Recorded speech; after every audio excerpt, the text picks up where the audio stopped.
Alerte info, Elon Musk est convoqué en audition le 20 avril par le parquet de Paris. Qu'est-ce qu'il a fait? Est-ce que c'est l'affaire Epstein? Est-ce qu'il aurait fait des trucs un peu bizarres avec des enfants? Pas du tout. Non, non, pas du tout.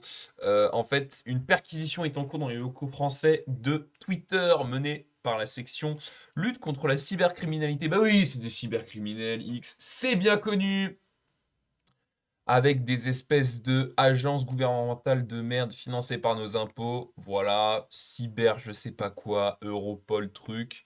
Dans le cadre de l'enquête sur l'algorithme. Mais oui, bien sûr, parce que c'est le gouvernement qui doit décider quel algorithme X utilise. Donc, on pourrait se dire, mais non, mais tout va bien.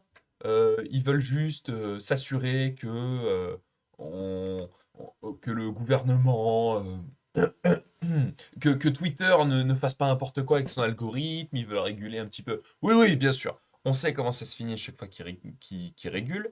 Donc regardez ce post de Pavel Durov qui nous dit la police française est en train d'intervenir dans les locaux de X à Paris. La France est le seul pays dans le monde où il est criminel euh, un, un réseau social ou un, oula, qui persécute de façon criminelle un réseau social qui donne aux gens le même degré de liberté. La France n'est pas un pays libre. Oui, les amis, le but du gouvernement, ça va être quoi? Ça va être d'interdire Twitter. Vous le savez très bien, on sait tous, on comprend tous que l'État a intérêt à contrôler l'information. C'est pour ça qu'il contrôle également l'information qu'ils vont donner à vos enfants, hein. C'est pour ça que ils veulent interdire les VPN. C'est pour ça que ils obligent d'aller à l'école à vos enfants. Je vous rappelle que la France, c'est quand même le seul pays au monde où il est illégal de ne pas envoyer ses enfants à l'école, de leur faire l'école à la maison. Alors, tout ça, on le sait, les amis. Tout ça, on le sait. On sait que effectivement l'État est devenu autoritaire, l'État est devenu totalitaire. Mais moi, j'aimerais vous parler un petit peu de comment, au début, on en arrive à un État qui grossit petit à petit. Ben, j'ai fait un post qui a un petit peu, qui a un petit rapport avec ça. Euh, et je vais essayer de développer par-dessus pour vous expliquer un petit peu. Parce qu'ici, on n'est pas juste là pour réagir à l'actualité, on est là également pour se construire une opinion, se construire comment dire, se construire une opinion et améliorer nos vies et utiliser l'actualité non pas juste pour se branler dans son lit, mais pour essayer de comprendre le monde qui nous entoure et la direction qu'il prend pour prendre des meilleures décisions dans notre vie. Donc c'est parti. Donc avant ça, je suis en train de lire un livre qui s'appelle La loi de Frédéric Bastiat. D'ailleurs, je vais le prendre tout de suite. La loi de Frédéric Bastiat, qui est un excellent livre qui explique en fait comment la loi a été pervertie et comment elle est sortie de son rôle initial qui est la protection de la propriété privée, de la liberté et de la vie des individus. Et comment est-ce qu'elle en est sortie? Donc je vous conseille, c'est un tout petit livre, hein, vous voyez, il fait à peine une centaine de pages. C'est très intéressant. J'en suis qu'au début, hein, j'ai lu un quart du livre à peu près, mais c'est très clair, c'est limpide, vraiment une plume légère, c'est facile à lire. Donc je vous le conseille vraiment. Donc c'est parti. Une des conséquences de la perversion de la loi, quand celle-ci devient un instrument de spoliation, est qu'on finit par accorder une place beaucoup trop importante à la politique. Puisque jusqu'ici la loi nous a permis d'obtenir tout ce qu'on voulait en cessant de jouer son rôle, à savoir de rendre la spoliation trop coûteuse et de faire respecter la propriété de tous, elle finit, en démocratie, par devenir instrument de spoliation de la majorité. Ça, c'est un point intéressant, on peut s'arrêter là-dessus. C'est qu'historiquement, la spoliation a toujours été organisée par un petit groupe de personnes. C'est-à-dire que chez les Romains, c'était les sénateurs qui percevaient l'impôt, c'était les rois, les seigneurs qui percevaient l'impôt. C'était un petit nombre qui prenait à tous.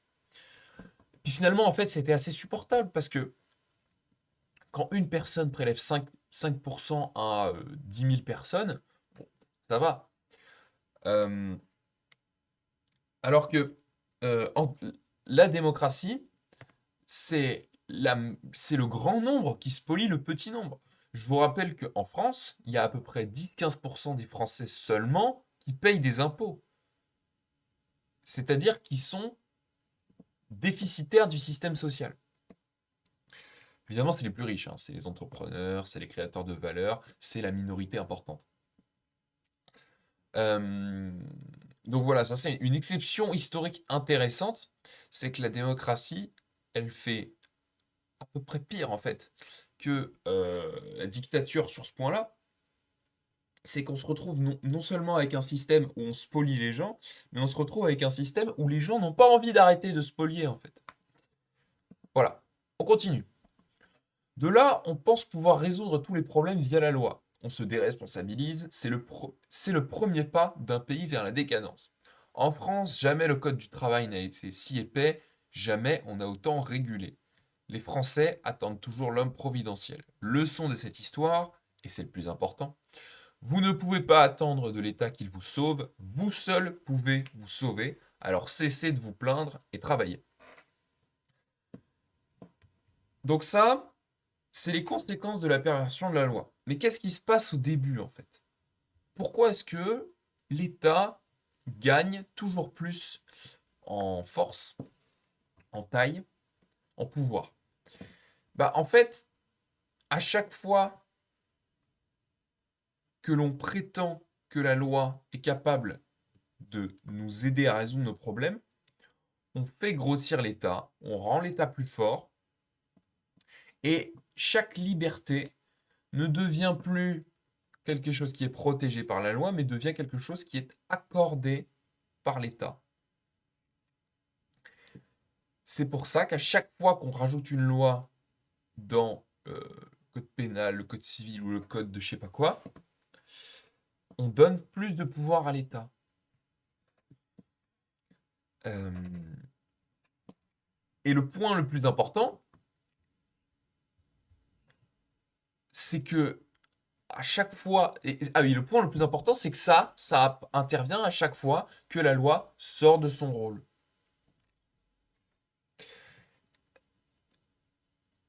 Et à partir du moment où les gens commencent à se dire, ah mais c'est bon, la loi peut régler mes problèmes. Si je veux des hôpitaux, il suffit que je vole de l'argent là où il y en a. Si je veux des écoles, il suffit que je vole de l'argent là où il y en a. C'est terminé. Vous avez enclenché le cercle vicieux. Et en France, ça fait longtemps qu'on a franchi la pente, mais il y a énormément de pays en Occident qui sont sur une espèce de point d'équilibre instable. En fait, comme par exemple, je vais vous donner des noms qui vont peut-être vous choquer un peu, mais la Hongrie, la plupart des pays à l'est de l'Europe, même la Pologne en réalité, parce que c'est des pays où l'État pèse un tiers de l'économie. Un tiers. En France, c'est deux tiers, mais un tiers, c'est déjà beaucoup, beaucoup. Un tiers, c'était De Gaulle. Un tiers, c'était De Gaulle. Et qu'est-ce qui s'est passé après De Gaulle? On a donné de plus en plus de pouvoir à l'État parce qu'on s'est dit que l'État savait bien résoudre nos problèmes. Il fait des bons hôpitaux, il fait des bons hôpitaux, il fait des bonnes écoles, etc. On s'est dit, bah oui, bah du coup, si l'État est le meilleur pour résoudre nos problèmes, on va lui donner plus de place. Et c'est ce qui risque de se passer dans ces pays-là. Donc voilà, je le répète les gars, la moralité de cette histoire, c'est que vous ne pouvez pas attendre de qui que ce soit qu'il vienne vous sauver. Les États vont essayer de prendre toujours plus de place. Les États vont essayer de vous censurer. Donc ce que vous devez faire, c'est commencer à faire comme moi en fait. À commencer quelque chose en parallèle de votre activité, à essayer de vous créer un revenu complémentaire. Et le fait d'avoir plusieurs sources de revenus, ça déjà c'est une première libération. Donc les amis,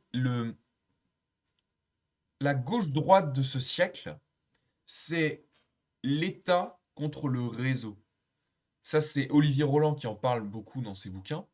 C'est que aujourd'hui, les États sont devenus non seulement des instruments de censure, mais en plus, comme ils voient les réseaux arriver, comme étant une solution à cette censure, eh ben, ils vont essayer de plus en plus de les censurer, de les contrôler, de les bloquer, et, euh, et ça va devenir la nouvelle gauche-droite de ce siècle. Évidemment, la gauche, c'est l'État, hein. Euh, voilà les amis, je vous remercie de m'avoir écouté. N'oubliez pas, vous seul pouvez vous sauver, vous seul pouvez améliorer votre situation. En attendant, je vous fais des gros bisous et à très vite.